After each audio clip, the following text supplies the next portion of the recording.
दिनों से तलवाड़ा में रह रहे हैं, मिलिटेंसी का शिकार हुए, आतंकवाद से प्रभावित हुए, उनको तलवाड़ा में जिस हाल में रखा हुआ है वो बहुत ही अनफॉर्चुनेट है और रहने के काबिल बिल्कुल भी नहीं। लोगों को वो सुविधाएं नहीं मिल पा रही जो सुप्रीम कोर्ट ने भी कहा था। हमने पार्टी की तरफ से सुप्रीम कोर्ट में भी एक रिट दायर की थी और सुप्रीम कोर्ट ने ये कहा था कि इनको जो रिलीफ है या रिहैबिलिटेशन मेजर्स हैं वो कश्मीर के जो विस्थापित हैं उनके बराबर दी जाए। लेकिन जम्मू का जो माइग्रेंट है उसके साथ भी भेदभाव हो रहा है। यानी जो दहशतगर्दी का शिकार है जम्मू का रहने वाला बिशंदगान, जम्मू प्रांत का रहने वाला, डिस्क्रिमिनेशन उसके साथ भी किया जा रहा है जैसे कि हर शोभा में किया जा रहा है। जो राशन मिलना चाहिए था, जो कैश रिलीफ मिलना चाहिए था, वो नहीं मिल रहा है तलवाड़ा के माइग्रेंट्स को। सुप्रीम कोर्ट ने कहा था कि 11 किलो इनको राशन मिलना चाहिए, जिसमें 9 किलो जो है वो आटा और 2 किलो चावल था, लेकिन वो भी घटाकर इन्होंने 8.5 किलो कर दिया है। सुप्रीम कोर्ट के आदेशों की भी खिल्ली उड़ाई जा रही है। सुप्रीम कोर्ट ने कहा था कि इनको 300 रुपया पर कैटल के हिसाब से मिलना चाहिए, क्योंकि इनके जो माल मवेशी है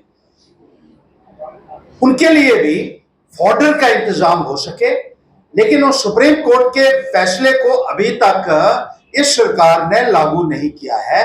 पिछले 11 वर्षों से भारतीय जनता पार्टी की सरकार चल रही है और ये रिलीफ मेजर्स जो है वो केंद्र सरकार से आने चाहिए थे।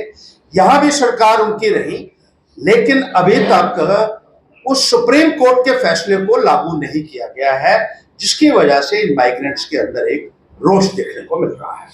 इसी तरीके से जो केरोसिन ऑयल का इनको कहा गया था कि केरोसिन ऑयल भी जो है वो सुप्रीम कोर्ट के आदेश के मुताबिक दिया जाएगा और ये केरोसिन ऑयल भी इनको नहीं मिल पाया है। 2015 से ये इनको मिलना था और उसके लिए भी सरकार की तरफ से कोई भी कार्रवाई अभी तक नहीं की गई है। इसी तरीके से जो रिलीफ है वो 642 फैमिलीज को मिल रहा है सर, जबकि 2221 फैमिलीज हैं जो वहां रह रही है। तो जो बकाया 1600 के करीब फैमिलीज हैं उनको अभी तक रिलीफ नहीं दिया जा रहा है, हालांकि वो भी एंटाइटल्ड है और कश्मीर के विस्थापितों के मुकाबले में ही उनको भी रिलीफ मेजर्स दिए जाने चाहिए थे। जो लोग बड़ा बड़ा छाती पीटते हैं और अपनी पीठ थपथपाते हैं कि जम्मू खित्ते के लिए और यहाँ के लोगों के लिए वो बहुत जद्दोजहद कर रहे हैं और यहाँ का हक दिलाने के लिए, लेकिन आज तक कभी भी मसला इस संदर्भ में नहीं उठाया गया। ना पार्लियामेंट में उठाया गया है, ना असेंबली के अंदर उठाया गया है और ये लोग सफर कर रहे हैं।